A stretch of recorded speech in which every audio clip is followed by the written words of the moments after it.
Hi guys, it's Halloween, the night when the veil between the dead and the living is at its thinnest, when more ghostly goings-on take place.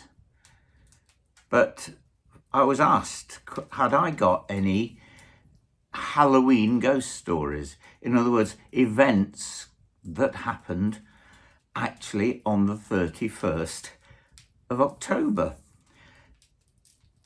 And I had to rack my brains.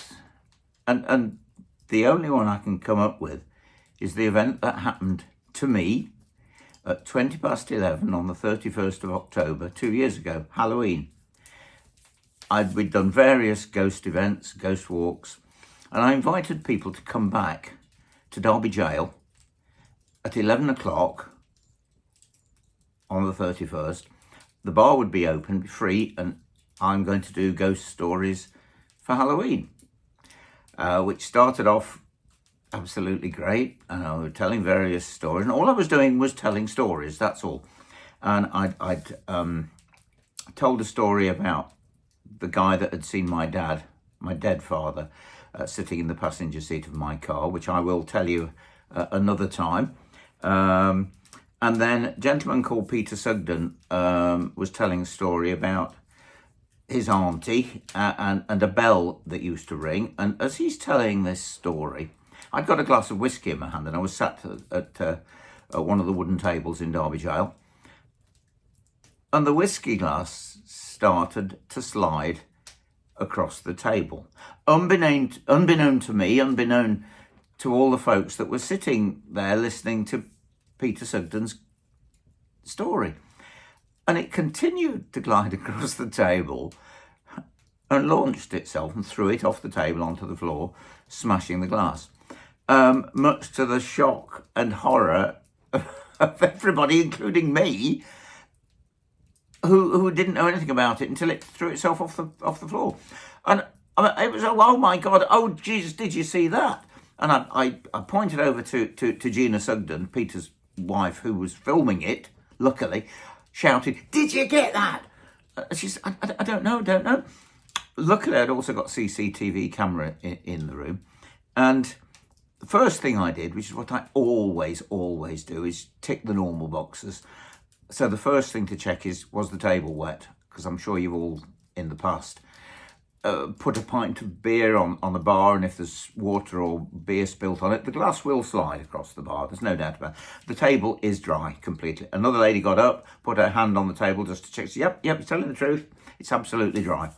Next thing, okay, there's a road at the back of us called Agard Street. It is 11:20 at night, but there could have been a lorry, a very large lorry, thundering down Agard Street, which could have caused vibrations. So the next thing I'm doing is banging my hand on the table because obviously they got me another glass to put on the table, because not only had I lost the glass, but I'd lost my whiskey as well. And so they gave me another glass, put it on the table, and I'm banging the table to try and get the glass to slide. It doesn't. It can't. And then the last thing, there was a couple sat opposite me, a lad and his girlfriend. And I did say, well, I know you didn't do this, but would you nudge the table for me? Just to see if nudging the table can cause the glass to slide. And she nudged and nudged and nudged. And the glass didn't move. Quite an interesting account, to say the least. Bit of criticism, people. Well, if you're doing an investigation, we weren't doing an investigation. It was, I was just telling ghost stories. And it was Halloween, and it's faked, it's fixed. It wasn't fixed, it wasn't faked.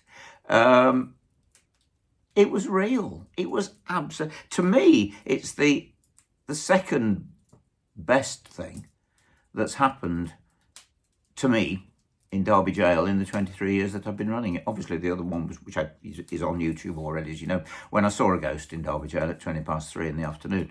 But for this to happen, and to happen on Halloween, I found incredible. Can I explain it? Yeah. Poltergeist activity at its best. Famously chased by a ghost. Oh, I know, at Woodchester Mansion. Yeah. It's, if you've been there, you know about it. It's a Gothic castle, mansion. Yeah. Never finished apparently, but it was built on the site of an even older house, and it's famous for being haunted. So a group of us went down there on a ghost hunt, and we were doing 6 of us, and all we were doing was just sitting by next to the chapel in the front room, and 3 of us were facing the door and 3 of us were facing the window, and I was facing the door. And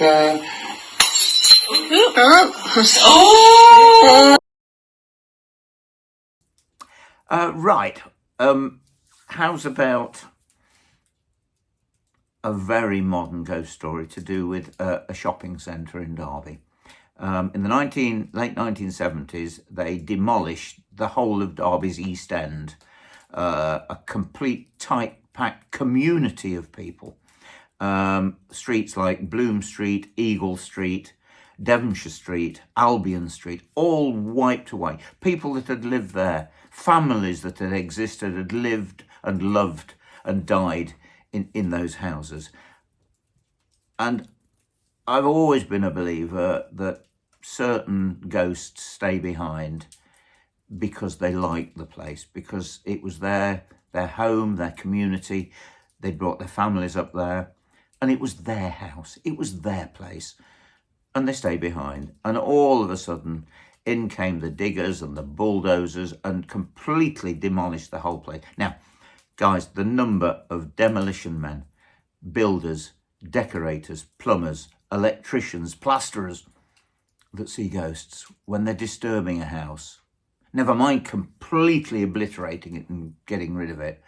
And so, in my opinion, it's pretty obvious that it was going to cause a certain amount of paranormal activity, of rather disgruntled folk that still think they live there.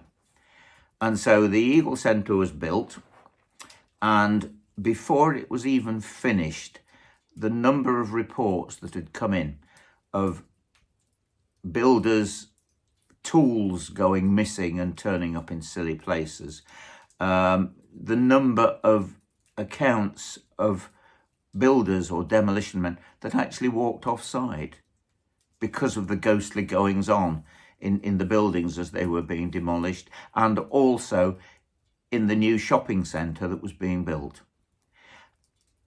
It got so serious, the amount of poltergeist activity, before the place even opened, people moving in, getting their shops ready. One particular one, a shoe shop called Freeman, Hardy and Willis, that had the most incredible amount of paranormal activity and poltergeist activity taking place.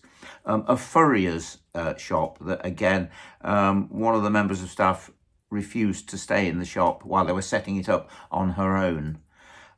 And it got so bad that, number one, Derby Council took out a court injunction against the Derby Telegraph to stop them, to ban them from printing any of the ghost stories, for fear of A, upsetting prospective tenants coming in and taking over shops, and B, stopping customers from coming to shop at the Eagle Centre.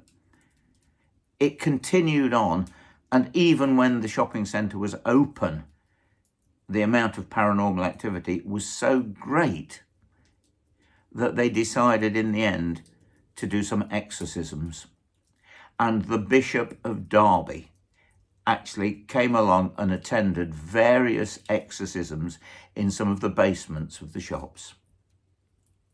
Some of it abated, but some of it didn't.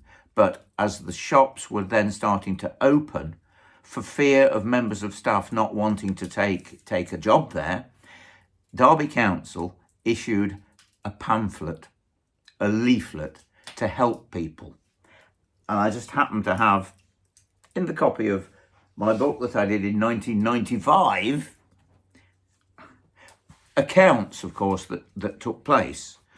First of all, I mean, just for instance, there's one here. Shop 4. We obviously didn't mention many of the names in it. Shortly after this shoe shop opened, it became apparent that strange events were occurring for which there was no logical explanation. At first, because of the strange sounds and banging noises, staff thought that someone might have been trying to break in, and they called the police, who checked the premises on several occasions but could find no trace of anyone trying to break in, and no explanation for the noises. One morning, the manager arrived for work to find a basket of shoes had been emptied onto the floor. He called a window cleaner over, and together they searched the building but found nothing else untoward. Every shoe was out of the basket, leaving it completely empty. The contents were all around the basket, the right way up, standing on their soles. On another occasion, the manager went downstairs and saw a young lady with long hair. He called her several times, thinking she was his supervisor, but received no answer. On returning to the upper floor, he discovered that no one had been down there. Before long, so many people had seen this girl that they began to build a description of her. The ghost of the girl was said to be about 16 to 18 years of age, and long hair and a pleasant but plain face. One night when the manager went back to check the back door, he heard laughter in the corner close to him, although no one was visibly present. Anyway, they issued this leaflet. Would you believe? It's called Your Poltergeist and How to Deal with It. Its history. A. Poltergeists have been quite common, have been recorded for many hundreds of years. At present, cases are being researched and documented in the United States, where the work of Dr. Ryan of Duke University and of Roll and the Morrises in England is noteworthy. Many people down the ages, and many today, have and are suffering from the pranks of their poltergeist. B. Its nature. It is not an illusion and can produce physical effects which can be weighed, measured, and recorded, i.e., it can move things and it can produce noises. It is attached to and part of the mind of an owner or group of owners. The poltergeist feeds on fear, although it is in fact harmless both to soul and body, and it is in its way a relief to the suffering mind. Its owner has no control over it, and it is unaware of his or her ownership. C. How to deal with it. Once the pressures which have produced it are understood, the poltergeist will fade out. Where premises have been greatly affected, a ritual blessing will greatly help to calm the atmosphere of strain and fear. And just to continue, many members of staff from several of the shops experienced problems, did make themselves familiar with this pamphlet, but the phenomena still continued, and it was eventually decided that perhaps the only way to finally solve the ghostly dilemma was to hold exorcisms in the basement of one or more of the shops. And it says here, and a meeting was arranged with the Bishop of Derby, along with several other clerical experts from Sheffield, who consulted on the matter, and a meeting was held in one of the basements of the shops. This allegedly took place in early December 1963, and we were informed that a further exorcism took place several months after the first one, and was said to have worked better than the first. The phenomena, however, continued, and was to continue for some time afterwards, although initially the ghostly appearances in the Eagle Centre dwindled for many months. Even today, many staff who work in the centre are convinced that they have seen a ghost, and some even several spirits, including the Derby Playhouse, located within the centre, has a ghost which manifests itself every so often around the toilets located within the main building. Guys, this is modern. This is not Victorian, Tudors. This is modern. This is only a few years ago. And it was taken so seriously that a pamphlet was released, and exorcisms by the Bishop of Derby, and a court injunction taken out against the local newspaper. This is how real this ghost business is. And just one more amazing story. By the way, I've stopped calling them, I'm keeping calling them stories now. I now call them accounts. You see, a story can be made up. This may be ghost stories for Halloween, but actually they're not, they're accounts. And the difference is that a story can be made up. An account is what you believe happened to you. You may not be able to prove it, but you believe it happened. And then just one more to keep you going, to keep you happy. Again, would you believe, another modern ghost story. Many, many years ago on the Ghost Walk, when we used to go into a pub called the Tiger Pub, that used to take people then down into the tunnels under Derby Guildhall, we always used to ask if anybody had seen a ghost, heard a ghost, or sensed a ghost. And one or two people used to offer a story, but not many in those days. They do now, since Most Haunted and all the other ghost programs. People are not embarrassed anymore. But in those days, earlier, 20, 30 years ago, people were much more embarrassed about telling ghost stories. And anyway, when they'd finished, it was my son, Ed, who was taking the ghost walk that night. And when he'd finished come up the tunnels, before they actually left the pub, an elderly lady who was with her husband said to him, "Have you got time to listen to an account or a story from me?" And he said, yes, of course I have. She said, well, many, many years ago now, she said, in the early days of mobile phones, and luckily, she said, I'd actually got one that was actually fitted into my car. And I was driving back home from Derby after work to a town called Wirksworth in Derbyshire. And I went round a rather sharp bend, and as I got round the bend, there was a lady standing on the side of the road waving me down, looked in great distress. Because it was a lady, I obviously decided to stop. And I pulled in, and the lady came running over to my car and said, "For God's sake, help, there's been a terrible accident. Please help, please, get an ambulance, get the fire brigade, get anybody, come to help, please." She said, I couldn't see any vehicle or anything, just the lady. And then the lady ran away from my car and ran through a gap in a hedge and disappeared. I didn't know what had happened, she said, so I rang 999 and they said to me, "What service do you require?" And she said, well, I said, "I need all three, please. Fire, ambulance and police." I gave them instructions as to exactly where I was. And then I got out of the car to see where the lady had gone. And then I noticed there were some really serious skid marks on the bend and a gap in the hedge where the lady had gone down or disappeared. I walked towards the gap and there was a big dip down, and down the bottom of the dip was a car, upside down. And the wheels, or the front wheels, she noticed, I said, was still very slowly, just still going round. I ran down the bank and went to the car, and still strapped in the car was the lady that had waved me down on the side of the road. She appeared to be dead. I didn't know. She said, I couldn't open the door, it was trapped. And the next thing I heard was the siren coming of a police car. So I ran quickly back up to the top of the bank and waved the police car down. He came down, went to the car, managed to get the door open, and found that the lady was dead. The amazing part about it is that at the end of her account, her husband said to her, "Why did you never tell me that story?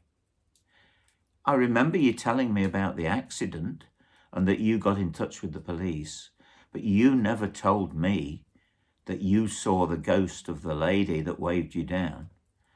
And all she said to him, she said, "I'm ever so sorry, my love, but I didn't tell you because you didn't believe me or wouldn't believe me." But now, of course, tonight, talking to this gentleman, my son, and hearing his accounts of ghost stories, I knew that I'd eventually found someone that believed me. And my son Ed, who told me afterwards, the account, of course, said the husband wasn't very happy about it.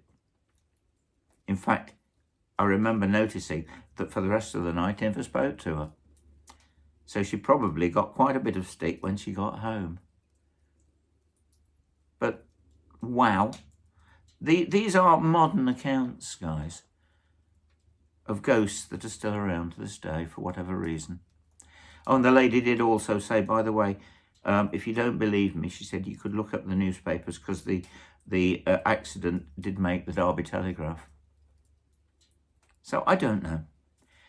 I do know ghosts exist, and I do know there are modern ghosts, but I also know that an awful lot of ghosts are from an earlier period. Those ghosts that might be around on Halloween. I hope you all have a very happy Halloween. And do sleep well. Don't have nightmares.